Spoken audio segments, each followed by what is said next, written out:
Assalamu alaikum, parents et enfants. Aujourd'hui, nous allons découvrir ensemble le premier calife. Avez-vous déjà entendu parler d'Abu Bakr radhiyallahu anhu? Ce nom doit forcément vous dire quelque chose. Vous avez dû l'entendre de nombreuses fois, et c'est tout à fait normal. Il s'agit tout simplement du meilleur des compagnons du prophète alayhi salatu wassalam, le premier homme à s'être converti à l'islam et du plus aimé auprès du messager alayhi salatu wassalam.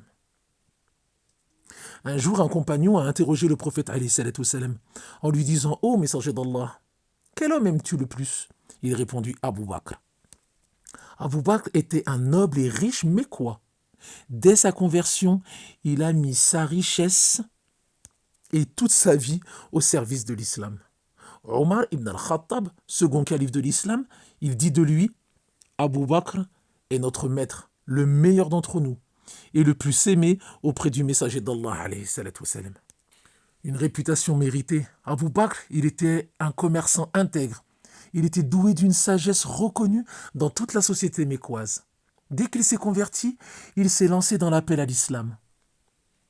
Il a d'ailleurs été la cause de la conversion des plus grands compagnons, tels que Uthman ibn Affan, Talha ibn Ubaydillah, Abdurrahman ibn Auf, Az-Zubair ibn al-Awam et Saad ibn Abi Waqas. De grands noms. Ne vous inquiétez pas. On parlera d'eux prochainement, Inch'Allah. Il était aussi connu pour sa grande générosité.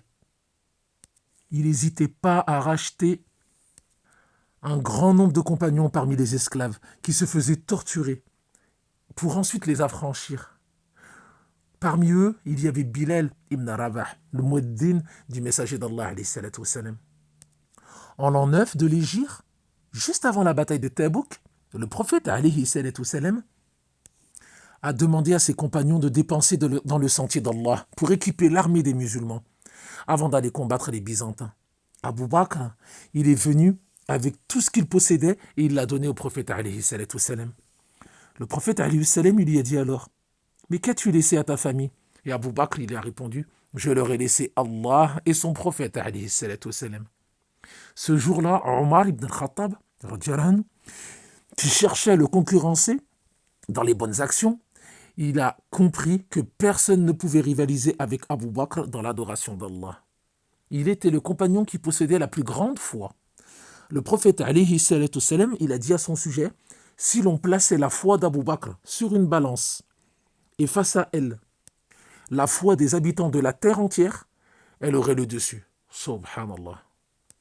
Il ne quittait jamais le prophète alayhi salatu wassalam et il prenait sa défense à chaque fois que quelqu'un voulait s'en prendre à lui.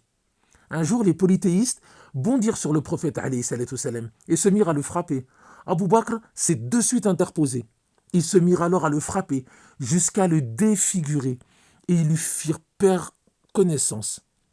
Il fut transporté par d'autres musulmans pour être soigné. Après avoir repris connaissance, la toute première chose qu'il a dit, c'était de prendre des nouvelles du prophète alayhi salatu wassalam. Peu de temps avant l'émigration à Médine, le messager d'Allah alayhi salatu wassalam, a effectué un voyage nocturne vers la mosquée d'Al-Aqsa en Palestine. Allah lui envoya l'ange Jibril accompagné d'une monture possédant des ailes et dénommée Al-Buraq. Dès le lendemain matin, le prophète alayhi salatu wassalam, a informé les Mécois de ce miracle. Mais les polythéistes se sont tout de suite moqués de lui et ont dit « Comment a-t-il pu parcourir une telle distance en une nuit alors que nous mettons 1 mois pour nous y rendre ?» Alors ils se sont rendus ensuite auprès d'Abu Bakr pour l'en informer et ainsi le faire douter sur le prophète alayhi salatu wassalam. Une fois informé, Abu Bakr, qu'est-ce qu'il leur a répondu? Eh bien, il a dit, je jure par Allah que s'il l'a dit, il a certes dit la vérité. Qu'est-ce qui vous étonne dans cela? Par Allah, je le crois au sujet de choses encore plus miraculeuses. Je le crois au sujet de la révélation qui descend sur lui du haut du ciel, de jour comme de nuit. Subhanallah. Depuis ce jour, Abu Bakr a été surnommé As-Siddiq, qui veut dire le véridique. Abu Bakr, c'est le seul compagnon qui a eu l'honneur d'effectuer l'émigration vers Médine en compagnie du prophète alayhi salatu wassalam. Je vous donne rendez-vous dans le prochain épisode pour connaître la suite passionnante de ce super-héros.